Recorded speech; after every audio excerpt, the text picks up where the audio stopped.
28절부터 30절까지입니다. 마태복음 11장 28절은 제가 읽고 29절은 여러분들이 읽고 30절은 다 함께 읽도록 하겠습니다. 마태복음 11장 28절입니다. 수고하고 무거운 짐진 자들아 다 내게로 오라. 내가 너희를 쉬게 하리라. 나는 마음이 온유하고 겸손하니 나의 멍에를 메고 내게 배우라. 그리하면 너희 마음이 쉼을 얻으리니 이는 내 멍에는 쉽고 내 짐은 가벼움이라 하시니라. 아멘. 지금 이제 오늘 5주째 하나님의 마음, 예수님의 마음, 그리고 다음 주에는 성령의 마음을 이제 볼 텐데요. 우리가 하나님의 마음을 알아야 되는 이유는 그 마음을 알아야 하나님 마음에 합당한 믿음의 사람을 살 수 있겠죠. 하나님이 기뻐하는 자가 되겠죠. 내가 이새의 아들 다윗을 만나니 내 마음에 합한 사람이라. 내 뜻을 다 이루게 하리라. 하나님의 마음을 알고 하나님 마음에 꼭 맞는 믿음 생활을 하면 하나님이 우리를 기뻐하시고 우리에게 복을 주시고 우리를 하나님의 귀한 사역에 우리를 귀하게 쓰십니다. 그러므로 우리가 하나님의 마음을 안다고 하는 것은 상당히 중요합니다. 오늘은 5번째이면서 예수님의 마음 2번째로 예수님의 마음은 온유하고 겸손한 마음이다 하는 부분을 가지고 좀 보려고 합니다. 오늘 28절을 한번 보겠습니다. 수고하고 무거운 짐진 자들아 다 내게로 오라. 내가 너희를 쉬게 하리라 그랬습니다. 예수님께서 이 세상에 살아가고 있는 수고하는 모든 사람들을 부르시는 예수님의 초청입니다. 그러기에 이 성경 구절은 예수 안 믿는 사람들도 웬만하면 다 압니다. 그 이유가 안 믿는 사람에게 전도하는 전도지에 가장 많이 들어가는 성경 구절이 요한복음 3장 16절 하나님이 세상을 이처럼 사랑하사 독생자를 주셨으니, 이 말씀이 이제 가장 많이 기록이 되고 2번째로 많이 기록되는 게 이겁니다. 수고하고 무거운 짐진 자들아 다 내게로 오라. 이 2 구절은 전도지에 빠지는 경우가 거의 없습니다. 그래서 전도지를 읽는 사람은 이 성경 구절을 알지요. 여기서 수고하고 무거운 짐진 자들아 다 내게로 오라. 수고하고 무거운 짐을 다 가지고 오라. 그러면 주님께서 그 무거운 짐을 다 해결하고 쉬게 하시겠다는 거죠. 이 수고하고 무거운 짐이 뭘까요? 가장 1차적으로 우리의 죄악의 짐입니다. 인간은 죄 때문에 망합니다. 죄 때문에 우리 인간에게 저주가 들어왔고요. 그래서 하나님께서 독생자를 세상에 보내시면서 인류의 죄 문제를 해결하라고 가장 1차적인 사명을 그 아들에게 부여하셨고, 그 아들이 마리아의 몸에서 성령으로 출생을 하시고 사역을 하시게 되었습니다. 예수님의 사역은 수고하고 무거운 짐을 해결하는 사역입니다. 1차적인 짐이 뭐라 그랬죠? 죄의 짐. 세례 요한이 예수님을 처음 만났을 때 사람들에게 증언합니다. 보라, 세상 죄를 지고 가는 하나님의 어린 양이다. 세례 요한이 예수님을 처음 봤을 때 사람들에게 가장 먼저 예수님을 소개하기를 저분을 봐라. 저분은 세상 죄를 지고 가는 하나님의 어린 양이라고 맨 처음에 소개를 합니다.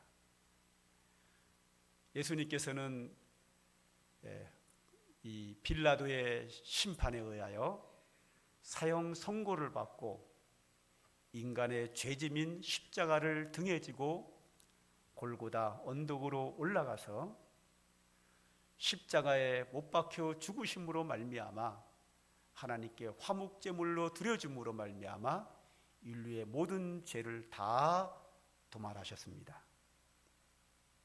이렇게 예수님의 가장 1차적인 우리를 대신 지는 짐은 죄악의 짐입니다. 이사야 선지자는 그의 선지서 구약 53장에서 이렇게 증언합니다. 그는 실로 우리의 질고를 지고 우리의 슬픔을 당하였거늘. 그랬습니다. 우리의 질고, 이 질고는 질병을 말합니다. 우리의 질병을 지고 가셨다. 그래서 예수님께 땅에 계실 때에 수많은 무리들, 때에 따라서는 허다한 무리들이 예수님께 나올 때에 그 2000년 전에는 병원이 없는 거로 병자들이, 환자들이 너무 많았습니다. 예수님 앞에 나온 자마다 모두가 다 치료함을 받았다라고 성경은 여러 곳에서 그렇게 기록하고 있습니다. 이사야 선지자가 예언한 것처럼 그는 우리의 질고를 지고 우리의 슬픔을 당했다. 인간이 살아가면서 당하는 여러 가지 슬픔, 그 모든 고난의 짐을 다 지시고 쉬게 하시겠다 하는 내용입니다. 이렇게 주님은 우리의 무거운 짐을 대신하기 위하여 이 세상에 오셨고, 그런 예수님의 마음으로 예수님이 구원 사역을 우리를 위하여 감당하셨습니다. 자, 29절 하나 더 볼까요? 이제 드디어 예수님의 마음이 나오죠. 나는 마음이 온유하고 겸손하니 나의 멍에를 메고 내게 배우라. 그리하면 너희 마음이 힘을 얻으리라. 여기서 예수님이 스스로 말씀하시기를 나는 마음이 온유하고 겸손하다. 나의 온유하고 겸손한 마음을 너희들이 내게서 배우라는 겁니다. 예수님의 마음은 온유하고 겸손한 마음인데 그 예수님의 온유하고 겸손한 마음을 너희는 내게서 배우라는 거죠. 오늘 주님께서 우리에게 하시는 말씀입니다. 너희는 내게서 나의 온유하고 겸손한 마음을 배우라.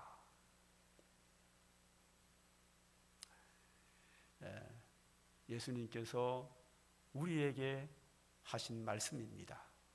우리는 예수님의 마음을 본받아야 합니다. 우리가 하나님의 마음을 우리의 가슴에 품을 때에 하나님과 동행할 수 있지요. 두 사람이 마음이 합하지 아니하고야 어찌 함께 갈 수 있겠는가? 다윗이 그의 마음이 하나님과 합하니까 하나님이 그와 함께 하는 거죠. 우리는 예수님의 온유하고 겸손한 마음을 우리가 배워야 주님이 나와 함께 하시죠. 너희가 내게 붙어 있으면 절로 열매를 맺는다고 했습니다.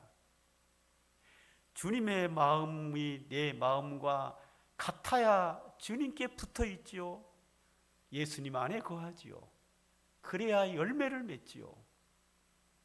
근데 여기에 나는 마음이 온유하고 겸손하니 그 다음에 뭐가 나오냐면 나의 멍에를 메고 내게 배우라 그랬단 말이죠. 내 멍에를 메고 내게 배우라 그랬어요. 30절도 한번 볼까요? 이는 내 멍에는 쉽고 내 짐은 가벼움이라 그랬어요. 멍에가 뭐죠? 자, 이 멍에가 뭘까? 그림 하나 보여드릴게요. 자, 써 있네요, 글자가. 그죠? 소가 짐을 끌 때에 목과 어깨 사이에 얹어 놓은 V자로 생긴 나무입니다. 거기에 줄을 매서 소가 짐을 끌고 쟁기를 끌어서 농사를 짓습니다. 이 사람이 집에서 기르는 가축 중에서요, 이 소가 가장 주인을 위해서 열심히 일합니다. 우리 그러죠. 닭은 꼭 울어서 새벽을 알린다. 근데 그 우는 거야 지가 울고 싶으니까 우는 거죠 그죠? 어쨌든 새벽이 왔음을 알려주는 그 정도의 일을 닭은 합니다. 그 다음에 개는요, 사랑을 많이 받죠 요새. 전에는 애완동물이다, 사랑을 받는 동물이다, 그러다가 이제는 반려동물, 가족이다, 그렇게 이제 부르실 때까지 왔는데요. 개는 주인에게 사랑받는 이유가 뭐냐면 재롱 떨어요. 하는 일은 없어요. 옛날에는 집을 지킨다 그랬는데 요새 집도 안 지켜요. 그냥 집 안에 들어가가지고 재롱만 떨고 놀고 있어요. 먹고 놀고 놀아요. 재밌게 놀아요, 주인하고 함께. 그러니까 주인의 마음을 기쁘게 하고 재롱 떨고 노는 거 정도지 일한다고 보기에는 좀 그래요. 별로 하는 일 없습니다. 재롱만 떨고 앉았고 사랑만 받죠. 돼지, 좀 용서하고 들으세요. 처먹기만 해요. 살만 쪄요. 그래서 주인에게 제공해 주는 건 고기밖에 없어요. 일하는 건 없어요. 하여튼 아무것도 안 합니다.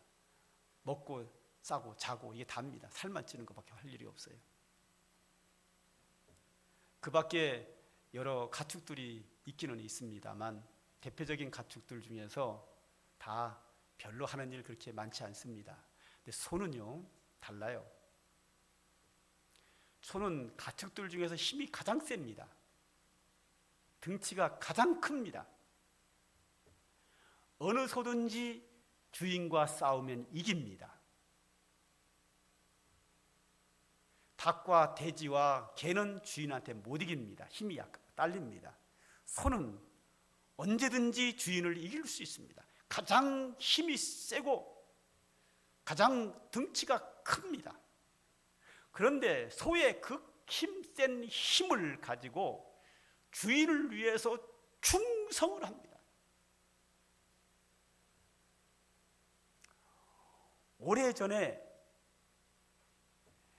옛날에 농사를 짓기 위해서는 밭을 갈아야 하는데 지금이야 경운기 트랙터로 밭을 갈고 농사를 짓습니다.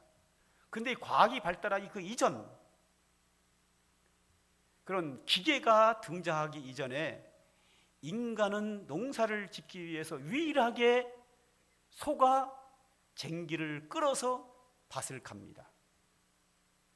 농사 짓는 데에 모든 농사를 지을 때는 다 밭을 갈아야 농사를 짓게 되어 있습니다. 모든 농사에 반드시 소가 필요합니다.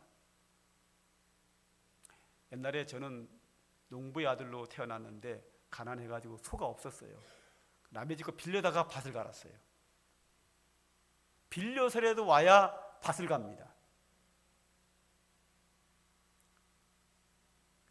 소가 밭을 갈 때에 주인이 30대냐 50대냐 70대냐 80대냐 관계없이 78, 80 드신 어르신 노인께서 인도해도 소는 말을 듣습니다.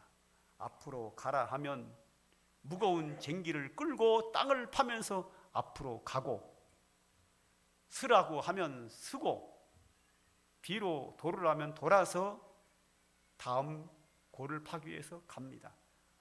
주인에게 절대 충성입니다. 그리고 지금은 짐을 나를 때에 트럭이라고 하는 자동차가 짐을 나릅니다. 역시 짐을 나르는 기계가 등장하기 그 이전에 짐을 나르는 것은 반드시 소가 마차에 짐을 싣고 그것을 끌어서 짐을 나릅니다. 소는 등치 큰 등치와 그가 가지고 있는 힘을 가지고 주인을 위해서 절대 충성합니다. 소의 사명은 밭을 갈고 짐을 나르는 사명을 감당하는데, 이 사명을 감당할 때 반드시 필요한 게 뭐냐면 어깨와 목 사이에 멍에를 얹어야 합니다. 다시 한번 그림 띄워주실래요? 자, 소는 짐을 끌 수 있는 몸의 신체가 되어 있지 않습니다. 밭을 갈 수 있는 것이 아무것도 되어 있지 않습니다. 그래서 목과 어깨 사이에 멍에를 올려놓고 거기에 줄을 매서 짐을 나르는 마차를 끌고 밭을 가는 쟁기를 끕니다. 소는 목 위에 멍에를 얹어놓지 않고는 그의 사명을 감당할 수 있는 길이 전혀 없습니다. 그러므로 오늘 본문에 와서 30절 내 멍에는 쉽고 내 짐은 가벼움이라 할 때 이 멍에는 소의 사명입니다. 소가 일할 때 반드시 멍에를 목과 어깨 사이에 올려놓고 소의 사명을 감당하게 되어 있습니다. 그런데 여기서 이 소의 멍에를 예수님께서 비유로 갖다 쓰셔서 뭐라냐면 내 멍에다 그랬어요. 예수님의 사명, 예수님의 멍에, 예수님의 사명은 아버지 하나님께로 받은 사명, 인류의 무거운 짐을 지고 가는 이 사명을 예수님은 내 멍에라고 표현을 했습니다. 비유적 표현이죠. 인류의 짐을 도말하기 위해서, 지고 가기 위해서 예수님의 멍에를 목에 맸다는 겁니다. 즉 인류의 무거운 짐을 지는 예수님의 사명을 말합니다. 그런데 오늘 예수님께서 내 멍에를 우리에게 네가 매라 이거죠.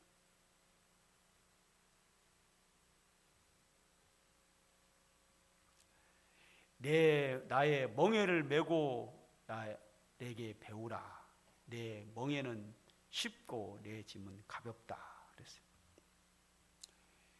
예수님께서 하나님 아버지로부터 받은 사명, 그 사명 멍에를 예수님께서 오늘 우리에게 주셨습니다. 우리에게 주신 주님의 사명입니다.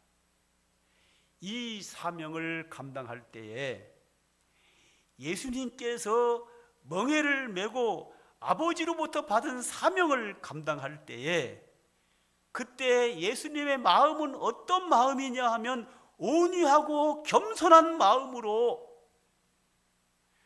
예수님께서 온유하고 겸손한 마음으로 아버지께서 주신 사명을 감당했다는 겁니다. 그런데 오늘 우리에게 주님이 말씀하시기를 너희는 내 마음, 온유하고 겸손한 마음을 배워서 내가 너희에게 주는 멍에를 메라, 내가 너희에게 주는 사명을 감당하라고 말씀하십니다. 제가 삼강교회에서 목회를 32년째 하고 있잖아요. 이제 좀 있으면 이제 내년 가면 33년째 돼요. 32년 목회하면서 내가 절실하게 깨달은 게 있어요. 그게 뭐냐면 교회의 일꾼은 딱 두 가지만 있으면 돼요. 온유하고 겸손하면 돼요. 할렐루야. 이 사람이 일꾼이에요. 예수님께서 아버지의 사명을 감당하기 위하여 온유하고 겸손하게 사역하신 것처럼 오늘도 우리 하나님의 사명을 감당하는 자에게는 온유하고 겸손함만 있으면 돼요. 직장은요, 월급을 주면서 그 일을 잘할 수 있는 사람을 일을 시켜요. 그런데 교회 일은 달라요. 목회하면서 보니까 똑똑하고 잘나고 힘세고 많이 배우고 돈 많고 이런 사람들은요, 교회 일하는 것보다요 사고 치는 게 더 커요. 별로 도움이 안 돼요. 도움 될 것 같은데 안 돼요. 사고를 쳐도 크게 사고를 쳐요. 그래가지고 한 일보다 교회에 피해를 입힌 게 훨씬 많아요. 32년 동안 절실하게 제가 체험한 거예요. 30 목회한 저의 고백이에요. 누가 교회에 유익한 일꾼이냐? 온유하고 겸손한 사람이에요.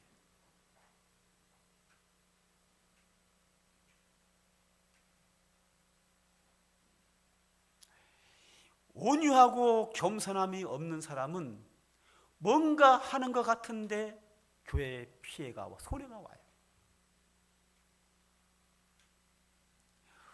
온유하고 겸손한 사람에게는 사람이 붙어요.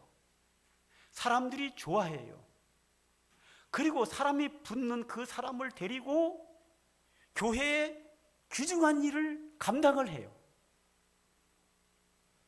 32년 동안 경험한 거라니까요. 자, 온유하고 겸손한 거의 반대가 뭐죠? 거칠고 교만한 거잖아요. 그죠? 거칠고 교만한 사람은 누가 좋아합니까? 아무리 잘났어도 누가 거칠고 교만한 사람을 좋아합니까? 이 거칠고 교만한 사람이 교회에 어떤 일을 맡아서 잘 되는 것을 내가 못 봤어요. 지금까지. 사람이 떨어져 나가요. 사람이 시험이 들어요. 주변 사람들이. 교회에 피해를 입혀요. 온유하고 겸손한 사람만이 교회에 이익을 주고 하나님께 영광을 드러내고 사람들이 모여요. 그리고 함께 선한 사역을 많이 감당을 해요.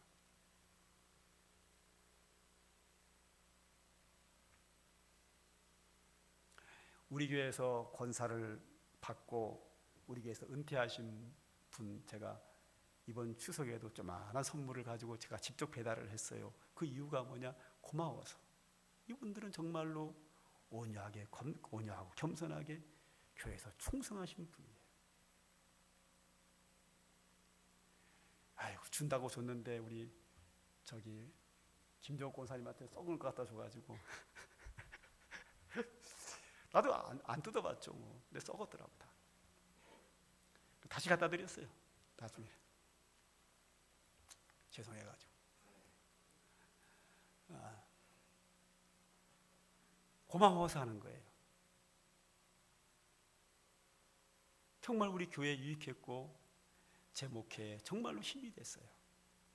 근데 주변 사람에게도 힘이 되거든요.